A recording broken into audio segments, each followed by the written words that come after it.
without further ado, I also wanted to point out that this session, as you can see, is entitled ASEAN's Responses to Trump's Tariffs. So just to link it up with the first plenary session today, which is really about economic fragmentation, which we all agree with, that's what's happening around the world. But some people will tell you that the fragmentation started much earlier. For example, when the UK and you had Brexit, it was one of the earliest starts of countries looking inwards and protectionism, nationalism. So we're now seeing a continuation of all this, and so on and so forth. So what we want to have today is a discussion on the panel. But before the panel actually responds to some of the questions that were raised, we have with us Catherine from EMRO. Many of you would know what EMRO stands for. And I just found out that Catherine is actually she's a Malaysian, right? She's been with the central bank here for 11 years, which I just found out just now. But she's based in Singapore and is running the EMROs. And obviously we have distinguished panelists with us. Dr. KOBSAK, who is President of the Economic Society of Thailand, has been Vice Minister and a Minister in the Prime Minister's Department, has been with Bangkok Bank, and very illustrious in terms of his background, in terms of the banking sector. And we also have Tan Sri Sulaiman Mahbub, who is Executive Director of the Malaysian Institute of Economic Research and past President of the Malaysian Economics Association as well. And a retired civil servant who has served one of the last positions with the Economic Planning Unit, so well experienced in terms of direction of economic development of the country. Now, what we'll do is we'll get Catherine, because among all of us, she's the one who's a little bit more into research and coming out with tables and charts. So we decided that she will present on our behalf a number of slides and go through that for maybe the next 10 to 12 minutes. So without further ado, can I invite Catherine to perhaps start the presentation? You can take the podium as well. Thank you.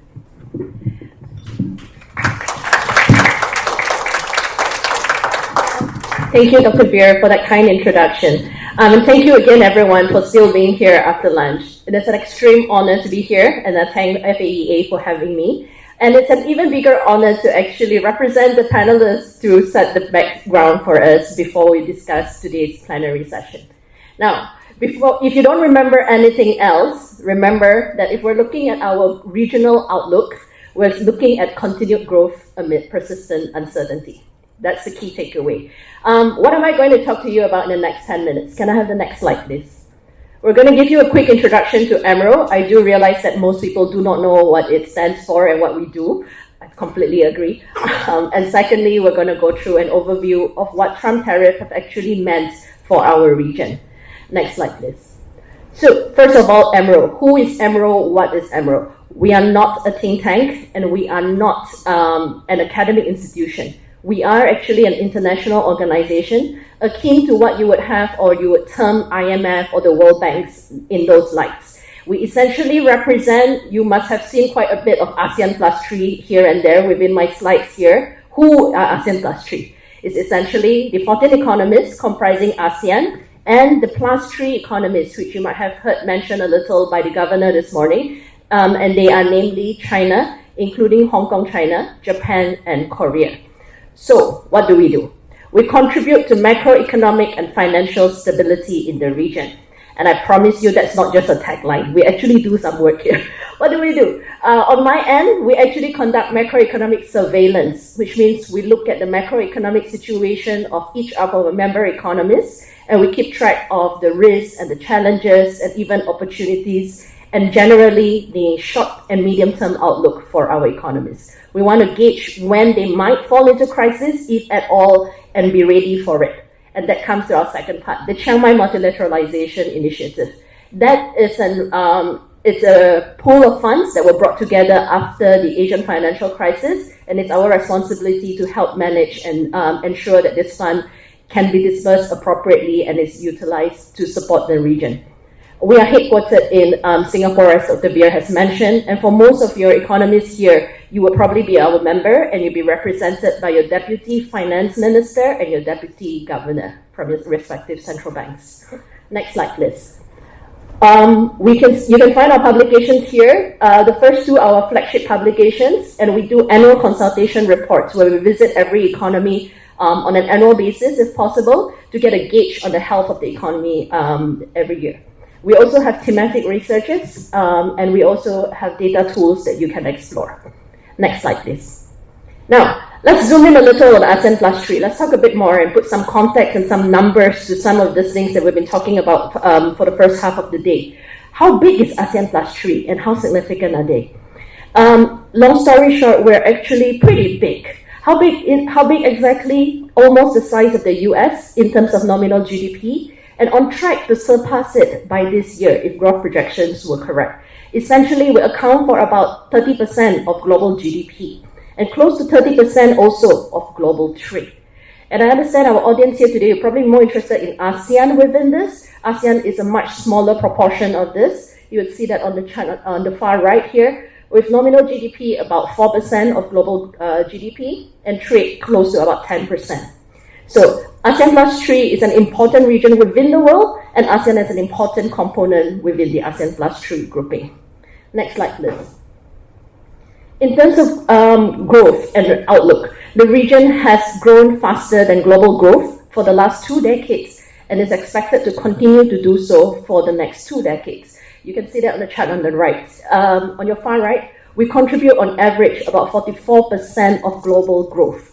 So, you know, when you have seen in IMF reports that the region powers the global economy, that's what we mean. We're contributing almost half of global growth that we have seen in the last decade, and expected to continue to do so for the remainder of this decade. Now, next slide, please. So that brings me to the big question here. How does Trump tariffs affect us, and how does this change the situation that we're facing now? Next slide. Again, if you remember nothing else, take away these 3 points. First of all, we are expecting slower growth because of the trade policies. Primarily, ASEAN growth is forecast to slow to 4.6% from 4.9% last year, and to moderate further to 4.3% next year as the tariff takes effect. Secondly, we're operating in an environment of extreme high uncertainties. The escalation of US trade policies is our most salient risk, but along with that, there are also concerns over tighter global financial conditions and potential commodity price spikes. But there are some potential upside risks. We need to keep this in balance, right? That there is potentially higher than expected external demand, which we have seen supporting growth for the first half of the year. And we have also seen continued FDI commitments, which could turn into stronger than expected investment growth, which would augur well for the region. Let me go to each of this very quickly in turn. Next slide, please. As I mentioned, in the first half of the year, the chart on the left, you would see global regional growth has been performing pretty well and averaging at about 4.5% for the first half of the year. Growth has been mainly supported by domestic demand, primarily private consumption and also investment. Exports, while expected to tank this year, has actually held up pretty well. You see that in the chart on the right, where you see exports to major economies have actually grown pretty robustly for the first 7 to 8 months of this year. Next slide, please. And the progress on tariff negotiations and trade negotiations with the US have given us some clarity and have moderated the uncertainty that we saw in early April. Again, this is relative. I'm contrasting this to what we saw in early April. And as we have known, across our ASEAN Plus 3 region, most economies have managed to conclude their trade deals with the US. There were some that did not negotiate with the US, and there are some that still face ongoing negotiations. What we have here is the announced reciprocal rates as per the latest status, i.e. the trade deals. And you might be wondering here, why is the estimated effective rate? The estimated effective rate is basically an export-weighted rate of the reciprocal tariff layered with the sectoral tariffs. Now, if you remember, apart from reciprocal tariff, there were also sectoral tariffs that were levied on our economies. This includes blanket 50% tariffs on steel, aluminum, and auto parts, and also copper and furniture as well. What we need to note here is that pharmaceutical tariffs are not included yet. They were threatened, but they were never implemented to date. Certain products remain exempted.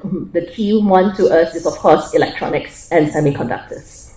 Chart on the right is just an illustration of what I've just said, that we are seeing very high uncertainties, although that has come down from the peak that we saw in April. Next slide, please. And in terms of investments, we have seen continued commitment into ASEAN region. FDI continues to grow at double-digit growth rates, and we have also seen that accompanied by capital goods growth.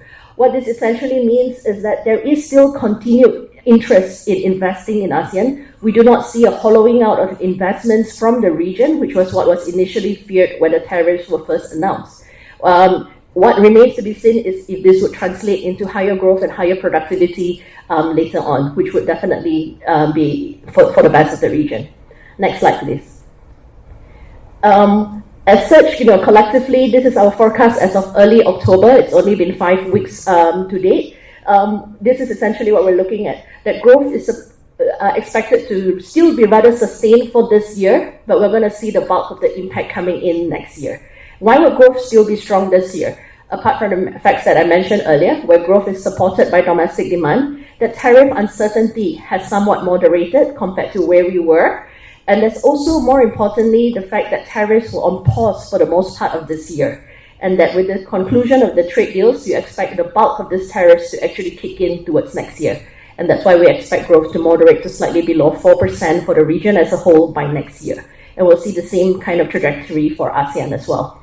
On the inflation front, fortunately, inflation isn't too much of a concern for the region. Inflation is expected to remain pretty stable and pretty low, and that's good news for the region.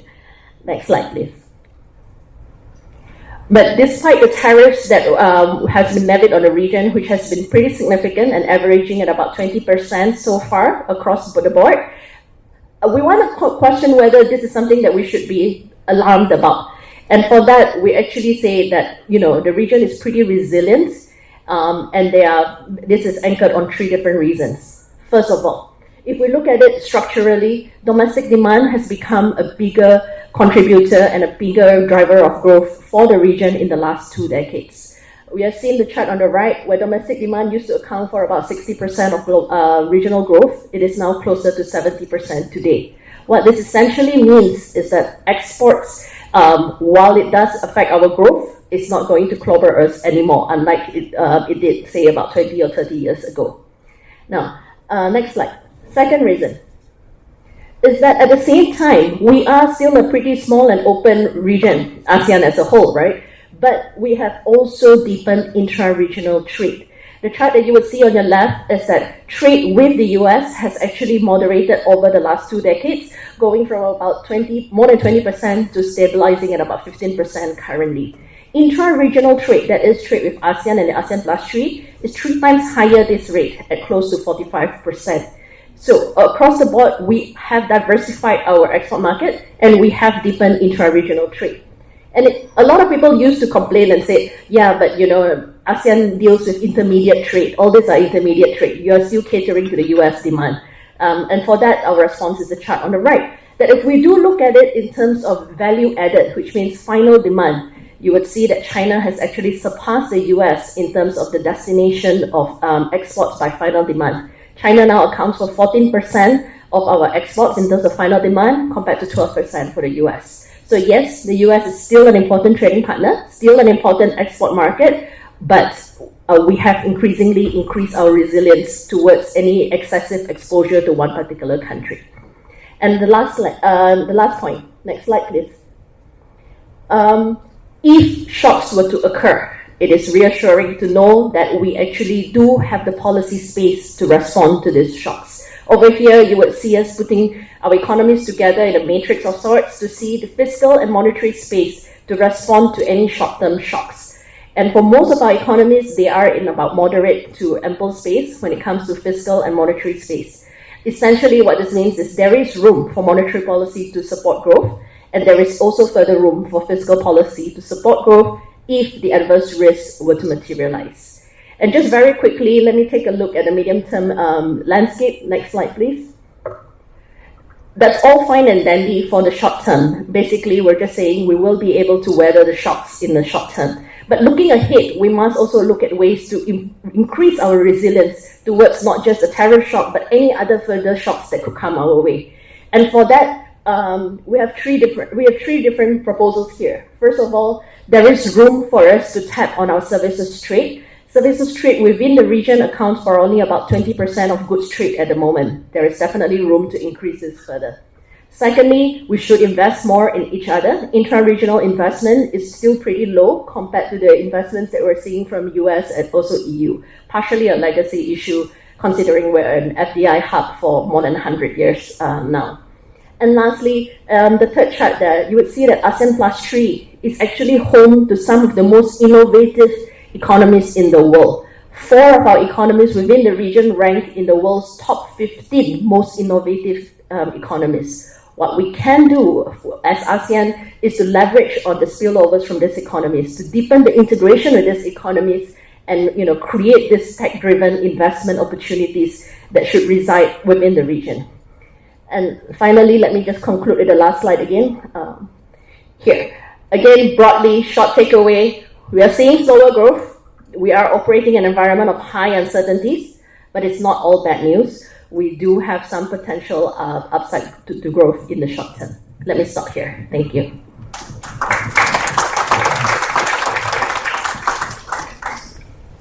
So maybe we should leave the last slide on because that's the last slide. But anyway, we'll come back to it later. But, all right. Thank you very much, Catherine, for the brief and colorful presentation as well in terms of the outlook. The thing you could notice is obviously in terms of growth rates, their projections are going down, ultimately, slowly going down. Let me just now open up the discussion that in terms of the tariffs that came into, that affected, in fact, almost every country in the world.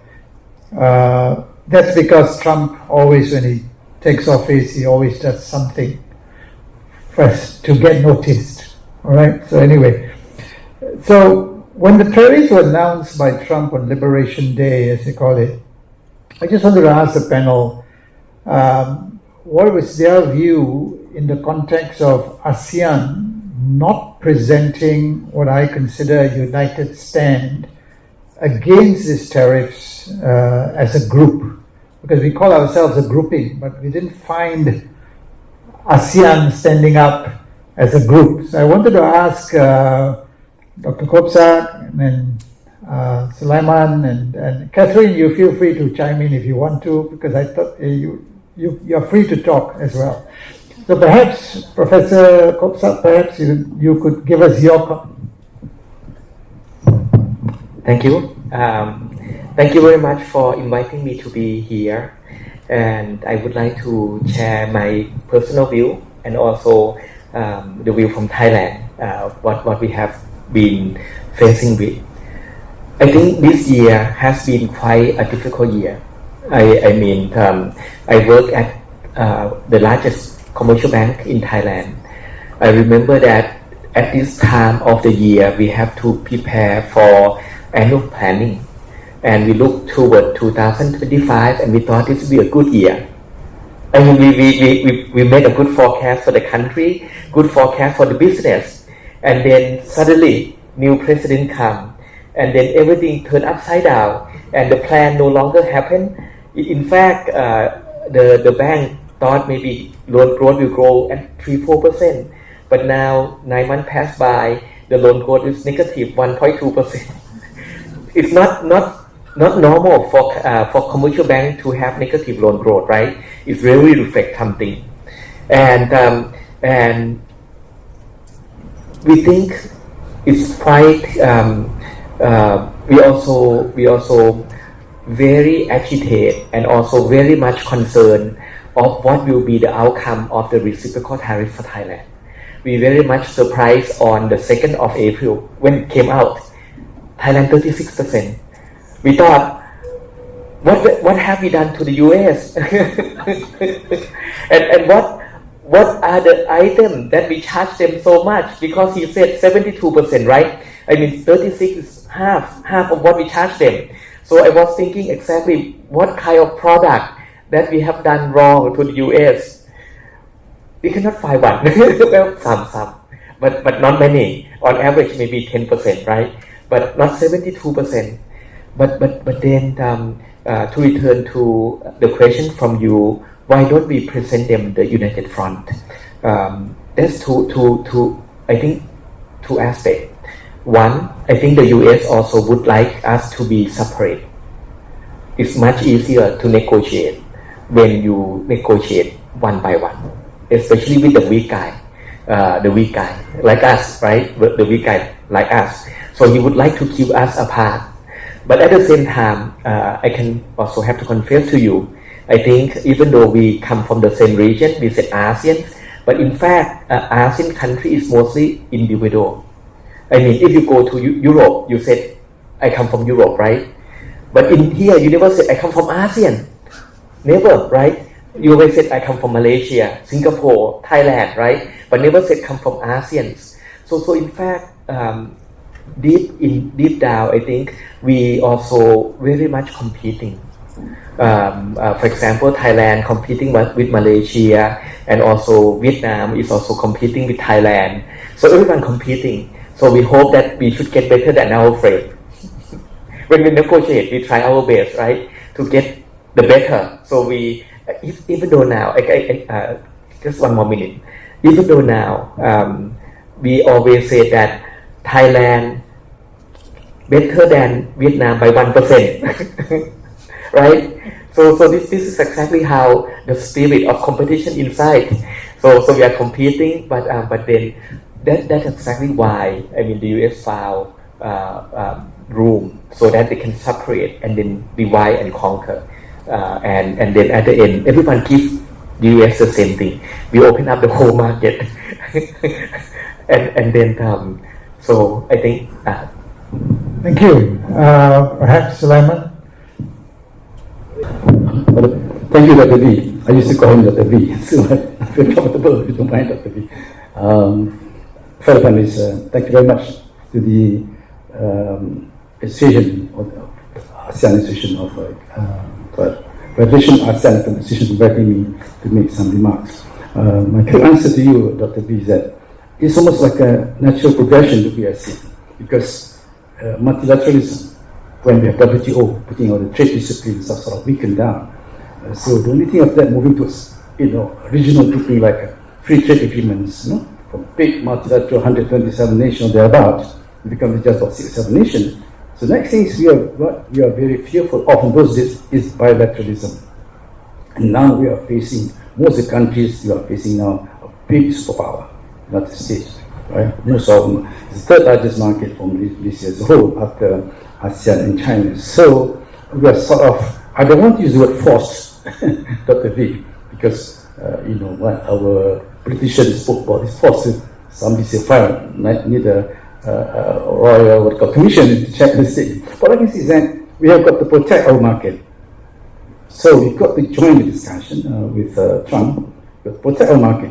We've got to protect our income. We've got to protect employment. If you don't, we don't know what he does, because it seems to me now that the Americans are putting the whole weight on the poor, low-income countries like us, smaller countries like us.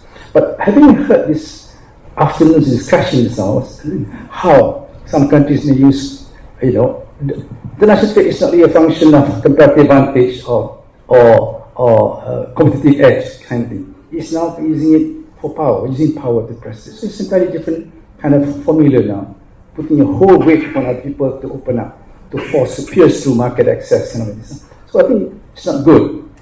But we are part of the world system as a whole, and we've got to negotiate as a nation, so we've got to join in. So to that extent, I understand why the government comes in. And because it's done quite a very fast way, sometimes we are not exposed to, we don't have a chance to literally examine details, that sort of thing. This is what I think we are forced. But nevertheless, the government has signed in. I think The idea was to protect our exports, protect our income, protect our employment. It's a very important decision. But now we have signed it, Dr. We have signed it. I think we've got to make sure that, and we have time before it is ratified, then we can consult our, analysts, or the government, the parliament, so that we can put some stronger position to protect our interests. My quick response to you, Dr. B. Thank you very much. Catherine, your overall view as well? Same thing? Yeah, thanks, Dr. V. I think if we were to take a step back, I think we need to appreciate that when April 2nd happened, it's a huge uncertainty and it's a huge shock that hit everybody overnight.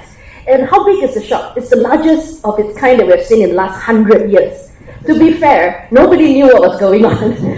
Economists spent the next 3 to 5 days trying to figure out how he came out with the reciprocal tariffs. And we also need to appreciate, from ASEAN's perspective, the tariffs were very different for every of our economy. It ranges from 10% for Singapore to Brunei to almost 50% for Cambodia. So the rates were very different for all our economists. It's a huge shock. And at the same time, if we were to consider individual ASEAN economists, apart from the factors that Dr. KOBSAK and Tan Sri Sulaiman has mentioned, structurally we're very different as economists. We're at a very different level of development, very different income level, that to put together a response collectively in such a short span of time when this is such a huge shock, I think it's a little bit hard to expect at that point in time. Like right now, 6 months back, it's easy to look back and criticize on the responses, right? But I think the best course of action for all the economies, which everybody did employ at that point, was to try to negotiate immediately or try to find out what's going on and find out how can we mitigate this impact, which is essentially what everybody did. So I think we need to be fair to the responses even at that time, considering how big a shock this was. Thank you. Yeah, so I think we agree that, as was mentioned, because the tariff rates were different across different countries. So in particular, if you look at ASEAN, you would have a great difficulty if you were to negotiate as one grouping, and it made more sense for each country to then start its own negotiation, right? But then the other side of the coin is really about the objective that Trump mentioned was he was trying to equalize trade, the balance of trade, imports, exports. Interesting. But and in other words, the objective was to create free trade with the US, access to all the US markets. So this is very, very warped view of free trade agreements, but that's what it is. But let me go back to another consequential question on this. Some will argue that the imposition of tariffs is a domestic issue, that any country in the world may decide that they will raise their tariffs, which basically, in most cases, is like import duties, right? Because when any goods are coming into the country, they can impose higher tariffs for various reasons, protectionism, whatever you want to call it. So it's a domestic issue. So one really cannot challenge such an imposition, right? But obviously, because of the quantum involved, different rates all across the world in different countries, I think it produced a kind of response that I think Trump wanted anyway, right? He wanted everybody to come down to negotiate with the US to try to arrive at free access for the American businesses. And I suppose that's what he wanted. He's got that particular result. I don't know whether you all agree with this, because to me, at the end of the day, it is a domestic issue. I can impose tariffs on anyone I like. Although we talked about free trade, we talked about multilateralism, which was the way, WTO. This is the way we were doing international trade, but we have been seeing protectionist trends happening over time. And now we are looking at an element, as pointed out in the first session, deglobalization. So then deglobalization creates all kinds of other challenges. I'm not saying there will be no trade, just that trade will be at different terms and may not be as beneficial as it used to be. So that's what I thought. The responses from various countries around the world were rather dramatic, to my mind, because tariffs are, any country can impose tariffs. So to me, the reason we were all upset about, businesses were upset, was fundamentally because their exports to the US will be impacted. In the end of the day, some would argue the impact is on the importers, not on the exporters. But then the importers may want to negotiate with the exporters to, can you bear part of the tariffs? That's where the challenges happen, and then the question is all about that. So I think we all agree it's a national thing, but the size of it impacted all of us, right? So therefore, we all had to come down to negotiation, which is exactly what President Trump wanted, and in some ways, US has managed to get some kind of a better deal. I won't come to the aspect of the individual agreements at this stage because I think that's too complex for us to analyze. But I wanted to ask about overall, during the ASEAN meetings that we held in Kuala Lumpur recently in October, number of agreements were signed up. And the question I just wanted to ask, without going to specifics, was from all the panelists, except Singapore. I think Singapore didn't sign anything since they don't see it as impactful to them anyway. The point was it favorable? Was it challenging? Was it confusing? Or was all of this, as I said earlier, simply a public relations exercise from the US? That's the question I have for the panel, from your own respective countries. Perhaps Sulaiman may want to start off and then I respond to that, Dr. B. The US is that, like I said just now, the government sort of has got to come forward to negotiate with the two countries. I think Trump made a statement, something like that, saying that all the head government come, bowing, sort of see, begging for market, that kind of thing. So a little bit big pressure upon us. But I think when I was asked to comment on this matter, Dr. B, my quick response that the nation should work out immediately the cost-benefit analysis so that we know. Otherwise, they're caught with some critical response by saying that you have given up your sovereignty, kind of thing. The first thing you heard some leaders, including our former prime minister, saying, I don't think negotiators would have done that way easily. We have got our law policy kind of thing. Definitely not. But important is to say that, at least by having negotiation with them, certain things I see some advantages. For example, the access of palm oil to the market. Yesterday, the Minister of Internal Plantation was quite happy to see that the advantages of palm oil is helping the smallholders. And the other thing is the three products, I think, that get zero tariff line: palm oil, semiconductor, and chemical, pharmaceutical, and things like that. So that's quite good. You have the opportunity for our people to advantage of the market there. And the other thing, they're certainly not still negotiated. And hopefully they come up with more positive. For example, aerospace kind of thing. So these are the, I forgot the other two, but at least some new openings for us to go there. So the company should take advantage of this. And like I said in the beginning just now, we still have time before the ratification, and we have the exit clause, do the analysis properly, and then we come out the better position to negotiate with the American. That's the way I see it. Thank you. Okay. Professor, Dr. KOBSAK, was it favorable, confusing, complex, or was it a PR exercise on the part of the US? All of the above. but let me go back to your earlier comment about the imposition of the tariff is domestic. Let me say the following. One of the interesting features of the reciprocal tariff is that it's not the same for all countries. I mean, when we are talking about trade, we always talk about level playing field. I mean, if you decide to set 20% across the board, no problem. But now, what the US really do with the reciprocal tariff and what they have done over the last 6-7 months is they restructure the gateway into the US market. In the old time, people with NAFTA, like Mexico, Canada, have a premium access. The fast pass, right? I mean, the best one So if you would like to go to American market, the biggest market in terms of consumer, you have to go to Mexico or Canada. But now Canada and Mexico have been punished, right? And NAFTA is no longer effective. And in fact, the reciprocal tariff really rearrange who will get in better than others. And it has really a lot of implication to us.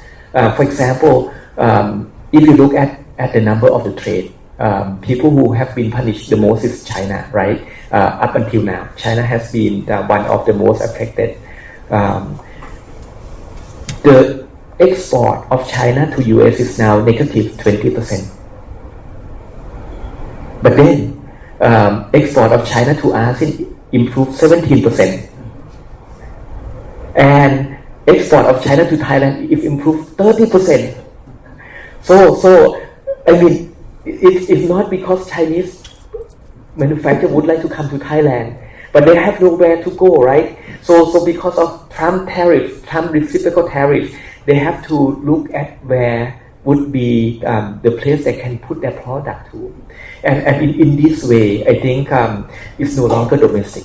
I mean, the way it has been implemented really have a lot of ramifications for all countries around the world. And we have to really learn how to adjust. And that's exactly why, because the nature that is not level playing field, I think. And also because another thing that shocked people is the country that used to be the leader of free trade decide one day that I'm no longer like free trade anymore because it's not good for me. So I want to do my trade, my way, my way, and in that way, he decided to do everything. Especially he really turned it around to use trade as a reward to your friend, but use trade as a tool to open up the market that you cannot access into, and that is really the outcome. I mean, Thailand, Malaysia, Vietnam, Indonesia, unheard of that we open 99% of the market for the US, right? It's really unheard of. I mean, and so many things in my country that we have to really comply.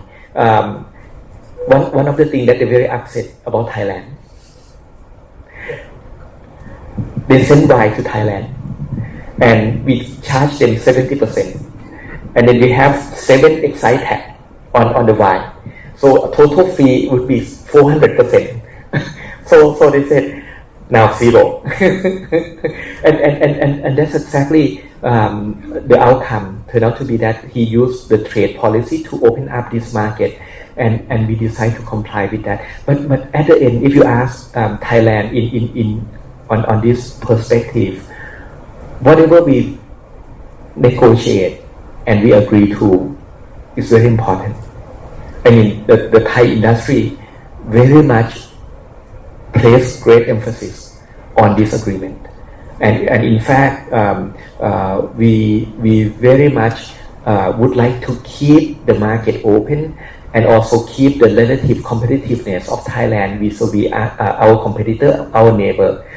So in that way, it might look very confusing, but in terms of business, very important. I can tell you that for people in my country, we tell our PM, go back and talk to US. Be good boy. and then deliver to us exactly what they promised, 19%. And this will have also another implication, because we never open up agriculture like this. Big problem. So, Dr. Veer, I completely agree with what Dr. KOBSAK said. That it's not fair to just say it's a domestic issue, right? The US has completely changed the rules of engagement overnight. I think the other issue that we need to also acknowledge is the way it is done, right? As a policymaker, one of our first rules when I first joined Bank Negara was to not shock people. Policy must be communicated well in advance. You want to introduce minimal disruption to the world. But the way the policies has been done in the major economies for the last, better of the last 8 to 9 months for this year has been anything but stable and consistent. And that has made things very, very difficult for fellow policymakers and for businesses. it is very difficult to plan your operations and to plan what you're going to do next year if you can't even tell what's going to happen next week. So in that sense, I think that's also a very big shock that occurred, and that's also why the reaction is so big for the rest of the world. I think the other, as to the results of the negotiation and what it means, luckily for us, we do not get to really comment on the outcome of it, but we take the rates and the deals as given. And that has an important implication in the sense that where we are now is that the trade deals, no matter how it is, or no matter how it pans out, has given us some degree of certainty in this environment where there's a lot of uncertainty. It produces some form of stability at the very least for us to move forward. So we know a little bit more now than what we did 2 weeks ago, but it's still a lot of uncertainty, a lot of flux, but at least there is some direction forward. And I think in that sense, it is a positive thing for the economies. Yeah, I agree that businesses wanted a resolution, whatever the resolution is, and they wanted certainty, so which is what prompted countries to go back to the table and negotiate. But at the end of the day, I think the jury is still out as to whether the respective agreements that we signed as a response to the tariffs is actually could have been better, is as good as it gets. But because we were at a stage where we had to negotiate something quickly, and sometimes you are pressured to sort of negotiate and sign the deal. And in Malaysia, we wait and see because Parliament was a bit, some members in Parliament reacted very differently. And they called for a royal commission as well to be set up to investigate and so on and so forth. So that's how it is. But that's the role of politicians, so that's okay. As far as you're concerned, businesses want a response. So I think that's fair. But it also means that when you look at ASEAN now, one of the things that Catherine's slide showed was the intra-ASEAN trade percentage. And we have, in fact, if you look across the years and look at intra-ASEAN trade, it has been more or less the same in terms of a percentage. It hasn't really grown exponentially at all or significantly at all. So therefore, it comes back to this issue, is ASEAN complacent in not taking concrete steps to move inter-ASEAN trade or intra-ASEAN trade to become more substantial or more substantive in the way in which growth is among the region? And that's my question to the panelists, and Sulaiman, perhaps first. If I can take the question first. This morning when we had this original discussion, when I remember Bridget Walsh made a statement that country economic integration has been stalled. She wished that it's much speedier than it is, so it should be stalled. So that's something, quite an observation for me. We, in ASEAN, started on a very kind of not say complacent, but we started with something, less contentious. Less contentious, that's the word. We go for tourism, we have on culture, that sort of thing, started in those days. Then slowly we go into some economic cooperation. But I agree with you, we should have taken advantage of those good times to move faster. We should be thinking now we are ASEAN. And then even this morning discussion that maybe we should one university where all can go. I like this kind of views, so that it become more integrated, and you share some. So I go to Thailand and speak Thai. At least make a point to learn a few other languages, learnable English and Malay that I know, or something like that. So that ASEAN-ness in us must be inculcated, must be encouraged, and the suggestion to one community, for example, to bring all the students from this country. That's something great. I think we must move towards a heightened cooperation, especially in the economic field. Thank you. Thank you. I also agree with Tansi, Sulaiman, that we have to move closer. But I would like to begin from the point that Dr. Virender mentioned earlier. Usually, country trade with countries close to each other. This is the gravity model, right? I mean, if we learn the international trade, country always trade with country next to the neighbor is very, very important. The reason why ASEAN is not trading much with each other in the past, maybe because we are too similar. We are too similar in a certain way, and we also quite small compared. We are very much open economy. So basically, we very much rely on G3 in the past, and now rely on the big Europe, China, America at this point in time as the major importer of our product. So most of our relationship is with them. But for me, the incidents that happened this year really wake up. It's a wake up call. I think it's a wake up call. Even though we have some progress in negotiation with the US, each of us, but for me, I would tell you that don't trust him. It can change, right? It can change. If you do something wrong, if they don't like, if one day some incident happen, he doesn't like you, he might just throw it away to the toilet. He could have done that. Someone told me this is a napkin agreement. wrote on the napkin, and then like when they negotiate with the EU. But this really give us a wake up call that we have to live with President Trump for 3 more years, 3 years and 2 months. So anything can happen, and if we don't work closely together, so it means that we will be the lucky boy to him for another 3 years, right? And that's exactly why when Tansi said we have to work together, I think that is probably what we have to do. In fact, we have to also not only ASEAN but maybe Asia, Pan-Asia wide. That very, for example, for case of Thailand, I told my friend in Thailand all the time that the trade with US is 20% of the total market of export. Let's make it 10. Let's make it 10. And then let's go to Malaysia, go to Indonesia, right? And then let's try to replace some of the markets. Because you never know what will happen. Tomorrow he can come up with another one, right? And then you have to start again.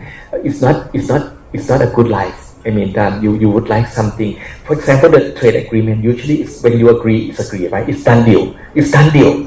So it's done deal means you stop. But now it's not a done deal, right? It can be have one more deal. so in that way we have to work together. Let's forget about him. Catherine? I love that the KOBSAK brought up gravity model because we precisely ran that. So we ran a gravity model to see if intra-regional ASEAN trade is where it should be as informed by the model. And the answer is yes, it is where it should be. So 22% is about right for small open economies within this geographical area. And as Dr. KOBSAK pointed out, which is why naturally we would look to the bigger economies in the past and also right now. But let me add on to that. The other reason why intra-regional trade is hard to move is also because we have low economic complexity in our economic structure. So it's very difficult for us to sell the differentiated type of products that our other economies might want. And added to that, these are all occurring at rather low income level, with the exception of, say, Singapore and Brunei.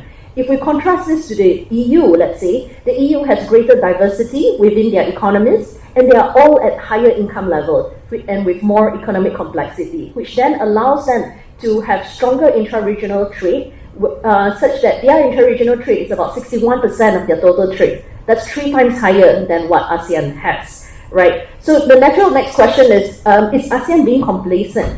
And to that, I would actually say no.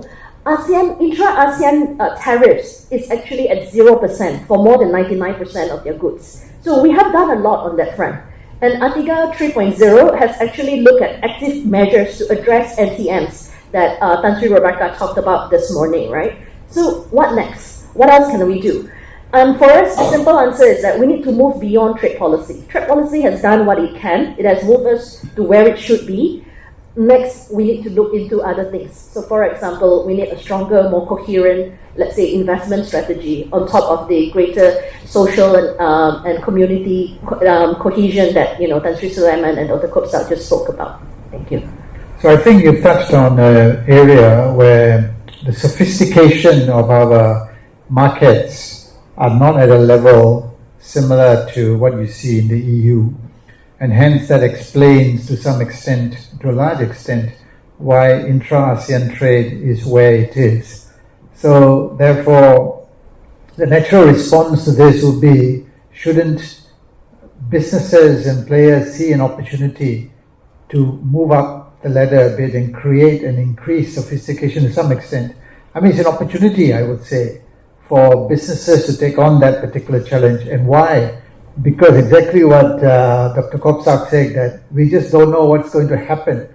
It's certainty in uncertainty, So we have an agreement, in a year later it could be another issue, and so what do we do? So that's why when you use the word complacency will come in also because we think, many of us, the countries think we've done a deal, and now we just can continue and do business as usual and see what we can do. And the problem is that many countries actually take that view, and with the exception of a few, those countries are always very agile, and they're always looking at studying the situation, foreseeing possibilities, and so on. But the majority of countries, the governments I use the word complacent in a very loose manner, are just thinking that we've done this, we've crossed the line, let's just go on and carry on as if nothing will happen. But exactly what Dr. KOBSAK has said, be prepared, something else could come. And then the question is, will the government be able to be responsive to that change in a faster manner than what happened recently? And can we do things better? So therefore, that leads us to this intra-ASEAN trade. And how do the fact that we should try to take on the challenge, and I think this goes out to the businesses in ASEAN, in how we can do more in terms of going up the value chain and complexity in the types of goods that we produce, types of services that we do. And therefore, the answer lies in ASEAN doing more than it already does. And I was at a forum yesterday, which also was talking about ASEAN, by the way. And I was a panel member on that, and I was talking about the fact of should we do something with regard to taxation across the ASEAN region. So my focus was that particular area. But I was also reminded that by a prominent business person who has been active in the ASEAN Business Council, that ASEAN fundamentally was set up not really to trade among each other, but to sell themselves as a group so that globalization will come into ASEAN. And the idea was to work with all the other powers so that you see us as a region which has got enough in terms of a population size, potential market access, and therefore globalization was the objective. So that's interesting. But where is globalization going, right? And then we talked about deglobalization, we talked about multilateralism being thrown out the window. So therefore, ASEAN has to take care of itself as well. So that brings me to another question. Some commentators suggest that diversification of trade, is very easy to say this, but in actual practice, businesses will struggle with trying to do this. People say diversification of trade is one way. Some suggest let's go for the non-traditional markets and let's try to break into those markets. And some say let's sign more free trade agreements and let's deal with those other countries that perhaps we haven't been dealing with. And so your comments on this particular options, perhaps I start with Catherine first, and then Sulaiman and then KOBSAK.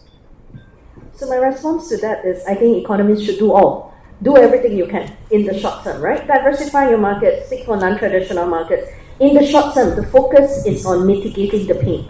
mitigating the kind of shock that you're going to go through, right? And then focus on building resilience for the long term. So in whatever form that it would take, you can never go wrong with greater diversification, building domestic capabilities while you're searching for all these different alternatives. Thank you, Dr. Lee. At risk of being said and quoting other people, please, my apology. We had a little discussion just now on the general CGE analysis of the impact of Trump by a professor from UKM, was Masud. He was mentioning that, in his conclusion, that countries should try to diversify as much as possible, so that you can kind of absorb the shock from this initiative taken by the American. So that's kind of diversifying. But among other things, his fourth conclusion that to work out together with countries around here, as Thailand, Indonesia, Singapore, to develop a coherent industrial policy. Having a gap our market kind of thing. I think that's very important. Yes, trade one thing, fair enough, trade is normal. But then industrialization policy discussed at the regional level among ourselves could be an avenue. I remember when we were drafting the third leisure plan way back in 1970, we're talking about this complementarity in the industrialization policy in the region as a whole. I remember talking with Philippines on this with Indonesia. I think we should activate it. So I am quite agreeable with the finding of this professor just now, that try to develop a coherent industrial policy for the region as a whole and negotiate each country, having regard for the market size, having regard for state of our development. That's something. I'd like to respond that way, Dr. V. Thank you. I can share with you the policy in Thailand. I think more free trade will probably be the right way to go. If the US don't want to talk, then we talk to other people. Now we are planning with the EU, free trade with EU, UK, Canada just talking, and then anyone. And in fact, I would like to think about India also. I think India is so close by, and India is now up and coming, and will provide quite a good size of the market, and the level of development is probably the right level now. So basically, if we have more free trade agreement in hands, we will be in a better position to negotiate later on. So I think what we learned from the incident over the past year is that we have to even double down on this effort to make it to give us more card in our hand, so we can really find a way out. So I think what the panelists do concur with is the fact that perhaps we should look at increasing our trade with everyone else other than the US. Yeah, I mean, realistically speaking, our US, we have access, we just do what we can, and we've got a deal. Let's try to see what businesses want to do. They can carry on their particular trade, but you need to develop and enhance your relationships with all the other countries that you believe will be of more pertinence to you. Maybe a bit difficult because businesses will have to start creating supply chains and finding the opportunities and so on. But I think this gives a platform for businesses to do more rather than be stuck in the business as usual mode, which is the reality of life. Because once we are comfortable with something, we rely on that particular approach. We think nothing will happen, everything will be great and hunky-dory. But Trump has shown us, do not be unprepared. You better be prepared for something. So I think that is a very pertinent lesson for us as individuals, as businessmen, as economies, as nations, that nothing is static. We sometimes get stuck in the situation that everything is calm, few years, everything is nothing dramatic has happened. We tend to be complacent. This is just human nature. But the reality, and I'd like to just point out that one example in my mind is Singapore. How Singapore, because of its state of affairs, because of its size, because of where it is, always feels threatened. And Singapore is always, therefore, ever ready. I'm saying this because I've had conversations with civil servants in Singapore in the past, various agencies and so on, and their mantra is be prepared always. And that is a philosophy that I tried to bring to the Malaysian civil service, but it didn't really work that well. Because in Malaysia we have a different perspective of life. I was using this example because when I look at my own area of expertise in terms of taxation, is that the Singapore authorities literally keep a watch out on what's happening in the region, and they know a lot more than I know about some of the new tax developments that have occurred or are going to occur. Their intelligence is so much better. And this is where I find that in some of our ASEAN countries, we are happy with BAU, business as usual, we tend to forget. But I always say that you need to know what's happening in the region, you need to keep your eyes on what's happening, and therefore the civil service, especially the Ministry of Finance, needs to have teams that can keep watch on all this, because that's how you learn, how you improve. So let's come to another aspect of my question that I wanted to raise, more about some things may already have been discussed in the first panel, but in a way something that we were talking about as well. But I wanted to look at this situation of doing more for intra-ASEAN trade, and therefore avoiding all worrying too much about what's happening in terms of tariffs by the US. It's about integration, greater integration among ASEAN nations.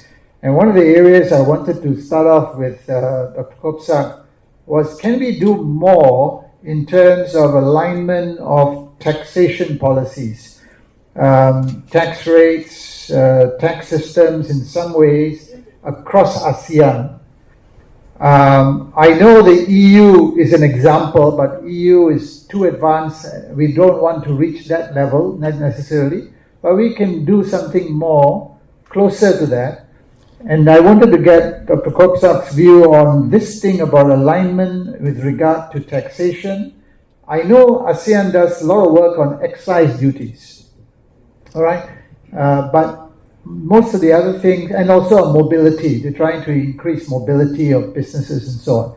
But any other discussions are always discussions which just simply sharing knowledge, and then after that you go back to your respective countries and that's it. Nothing else happens. And so I wanted Dr. KOBSAK's view, and perhaps Sulaiman and Catherine, about alignment of all these policies and perhaps anything more that we could do to improve other circumstances. Yeah. I think ASEAN has been around for 50 years. We have to think about the next level of ASEAN. We have done a lot in terms of tariffs. Very close to zero now. But in fact, Dr. Singh have mentioned about EU. I remember that when the EU launched the euro around the year 2000s. I remember people in European Union, they come and discuss, and they said the best things that Europe have done is the idea of single market. The single currency is not the right things for them. They thought the single currency may be too much, single parliament also too much, but the really things that really yield a lot of outcome is the idea of single markets. And that's exactly what you talk about taxation, right? Tariff is okay. But in fact, beyond tariffs, many more. For example, the border. In Europe, you can go freely across the border, right?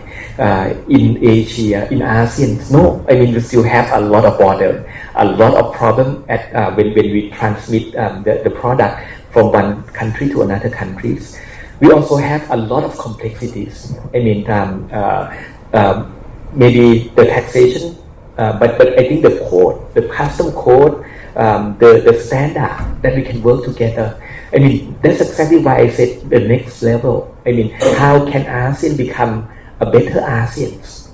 And it can be done by really thinking about how to make the border become borderless, let things move freely more than before, and how can we really achieve a single market for this area, right?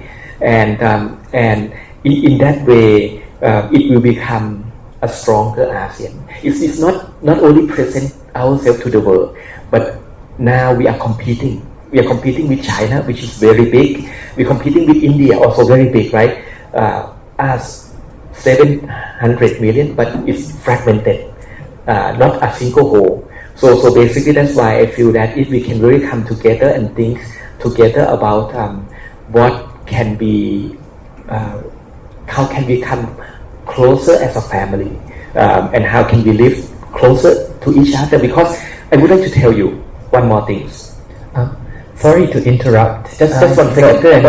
One second. Now the US giving us problem, right? But I would like to say that China is also coming along. China is flexing the muscle. If you really look at what's happening, right? They're flexing the muscle, and you will have China as well later on. So we have to come together. So in terms of timing, we have another 5 minutes to go. Or I suppose we can conclude soon, Okay. because we have to move to the next item on the So, agenda. I wanted to just find out whether, based on what Dr. KOBSAK just mentioned, I think I'm not trying to say you should answer, but do you concur with what Dr. KOBSAK has said? We have to do more. I think we all concur. It's just the question is, yes. So I agree with him totally. Let's bring the union ASEAN to a higher level. But from the fiscal side, Dr. V, you're being a tax specialist. I think we should have one common taxation system, but having regard for marginal areas that are just, like Timor-Leste, how do you accommodate them? They just join us, or maybe some parts of Laos. So that we should allow. But the big towns, Bangkok, Kuala Lumpur, Singapore, they should have seen common taxation. There's more of that. So that we allow the business and industries to locate the companies based on the economics of it. Productivity of the workforce, it appears to be more productive than let industries do that. Or maybe hire a greater proximity to some resource material, then go there. So the calculation on the fiscal side, namely tax, is equal. So having fiscal side equal, the marginal difference will be the other factor, the economic factor. My quick response. Thank you. So I think, Catherine, any? Yes, let me just add on quickly to that. So on the economic front, I think the next step for ASEAN is economic transformation, moving beyond building just resilience to transforming. And on the last point that Tan Sri mentioned, that we should be looking more into becoming regional investors ourselves, right? Create more GRABs, more Asia, regional investment within our region, which is important to expand and localize the regional production hub within the region. And that would inevitably create more sustainable and stable sources of demand, and therefore subsequently intra-regional trade later on in the future. And that means obviously the fact that doing business in ASEAN, the way in which we do business across ASEAN, the flexibility for ASEAN countries to move in and set up shop. For example, there's a great diversity in terms of setting up a company in Vietnam, in Thailand, in Singapore, in Malaysia. Number of days it takes to register, huge diversity. Simple thing like that somehow cannot be worked out. So anyway, ASEAN has lots to do, it can do, but it needs a lot of a push in terms of leadership.